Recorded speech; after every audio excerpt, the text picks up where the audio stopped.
Полицискиот службеник И.Б., како што информираат од полицијата, изготвил службени материјали во кои внел невистинити податоци. Имено според полицијата, тој со дискреционо право, а во име на колегите кои биле на интервенција, преквалификувал едно дело во друго.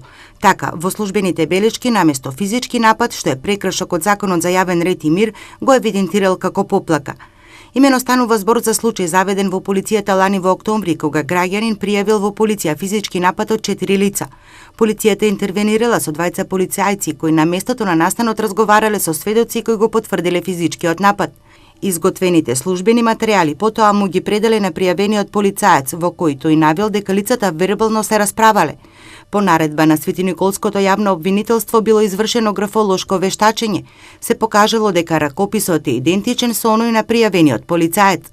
Одделот за внатрешна контрола и криминалистички истраги и професионални стандарди до основното јавно обвинителство Свети Николе му поднесе кривична пријава на И.Б.